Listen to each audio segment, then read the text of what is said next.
Brigid, my secret name is fire. My inmost soul is radiant air. My cloak is the verdant, mysterious earth. The sacred waters are my star-dressed womb.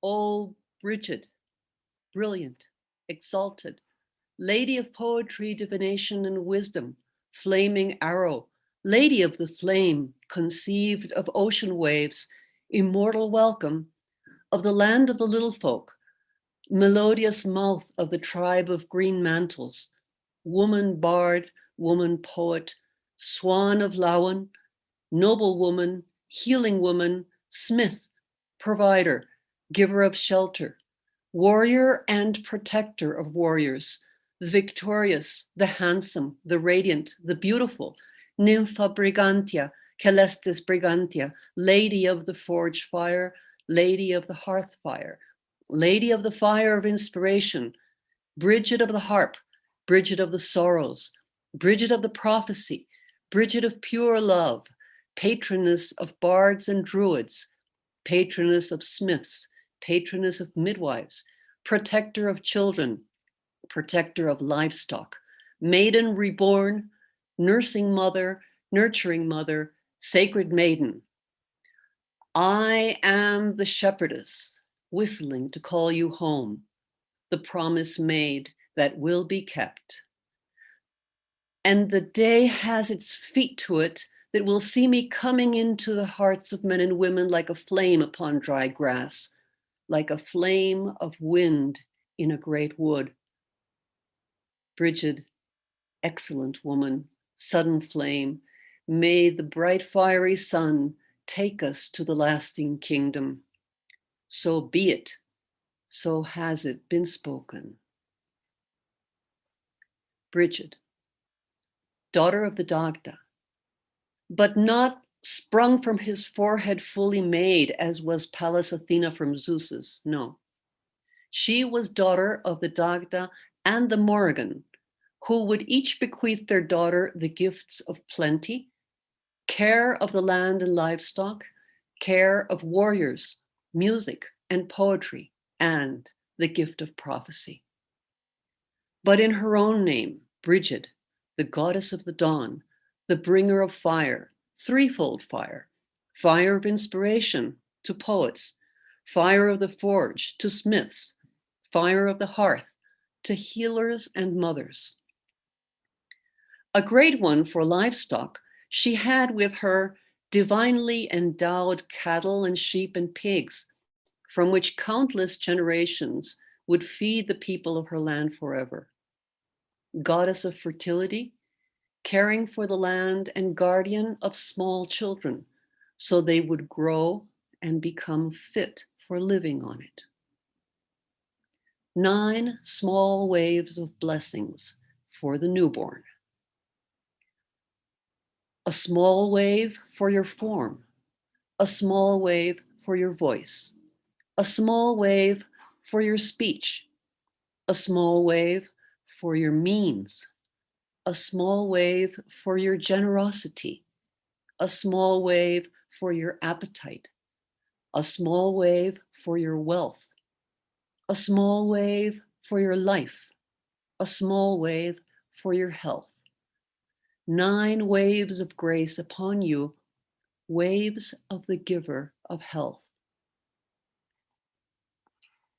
In the mythical sagas of struggles for dominion of the Green Land, Brigid had a part to play in the diplomatic peace dealings between the Tuatha De Danann and the Fomorians after the First Battle of Moytura.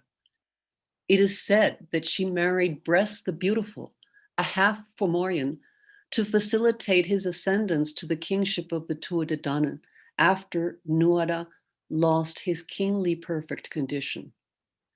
Or perhaps Brigid and Bress were already married, and this was opportunity calling. But their son, Radan, her son, Brigid's son, lost his life in the Second Battle of Moytura, and that day saw keening for the first time. Keening, a string of wails and lamentations in which animal-like cries intersperse the broken recital of the dead one's virtues. Mother and goddess of poetry, Brigid's despairing eulogy for her son must have been both heart-wrenching and astounding. Not brilliantly crafted, but torn from the bottom of her verbose soul amid the howls of a dying animal. The day of Imbolc is her day, the hope for a fair and early spring. Her cloak of wonder covers Ireland that day to ensure the change of seasons. And the dew that flows from it, even mere droplets collected on a humble bit of cloth, will heal sickness and renew youth and beauty. Brigid's love for the people kept her here, kept her back when all the Tuatha Dé Danann went in sorrow to the other world. She stayed and became what she must become in order to be forever what was needed of her to be. We can't be fooled. Those bright eyes in the shadow of the wimple are still the fiery eyes of the dawn breaking over the mountain. The lake of milk in her mantle can only come from the white, red-eared, otherworld cow that nursed her in the eternal apple orchard. Her smithcraft and battle skills live still, free of gender definition, as do her parallel natures of maiden and mother. And so it is that when structures of power seek to harness the cosmic story and bind together fear and belief to further their own program of dominion and deprive the children of the earth of that which has always been given as a guide to live by, there is a power and a spirit much greater, enduring, infusing the masks and machines with truth from far beyond.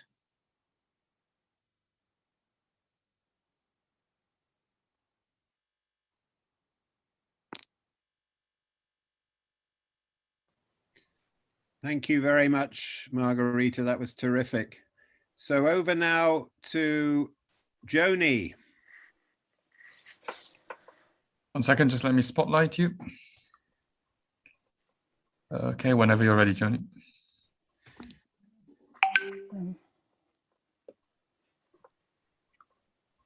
Okay, one moment there.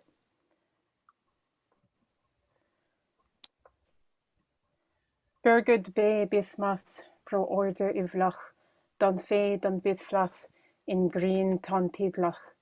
Run sira Brigid, sectorum gudenna, ro rian riun, katu kach tedve. Do rodva in nun, kolno kisu, in kriv ko imlav, mahar isu. From the 7th century invocation to Brigid from the book of Leinster. Brigid, ever good woman, a golden sparkling flame, may she lead us to the eternal realm, the bright shining sun. May Brigid save us from throngs of demons, may she win for us battles of every trouble.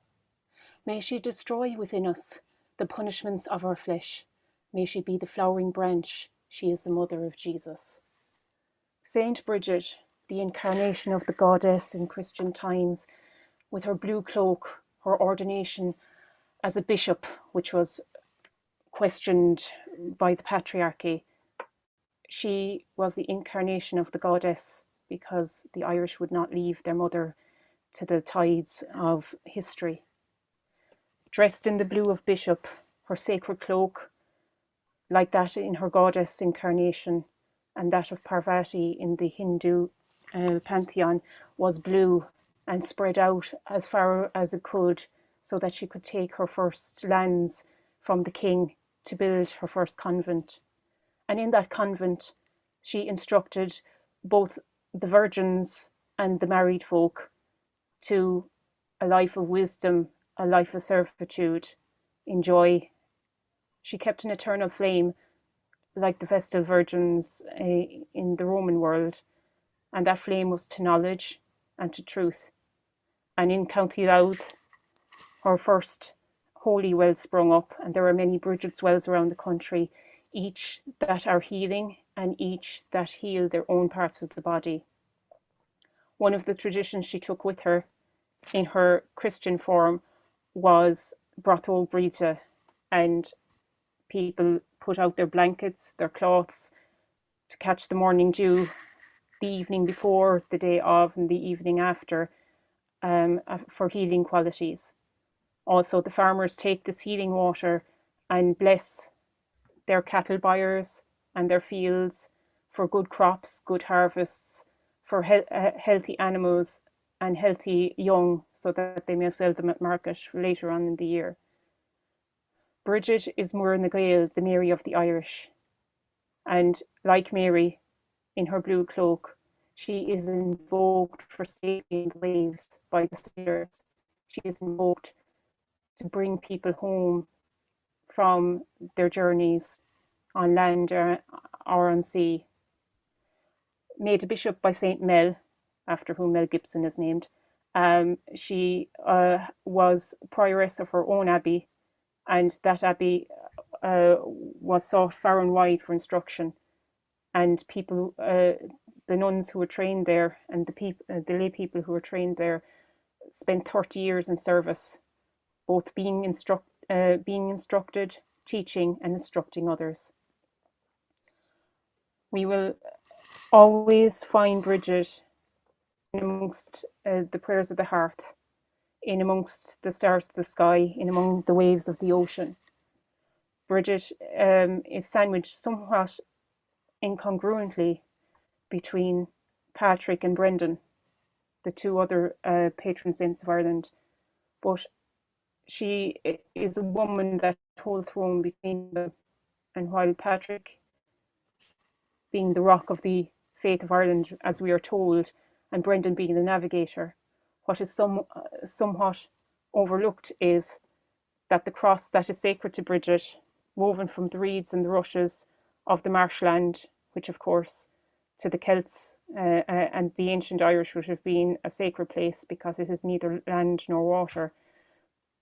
This cross can be used as its own navigational aid, and between two fires you can navigate your way on land and sea. So maybe she taught Brendan all the skills he needed to go and do his journeys on the ocean. And a prayer such as Brigid Bay would have been invoked both on journeys through land and through sea over time. Brigid holds a place today, not only in the horse story of the country, but also the fact that at some deep level, Irish women are regarded as powerful in their own culture and in their own country. And using the veil of blue,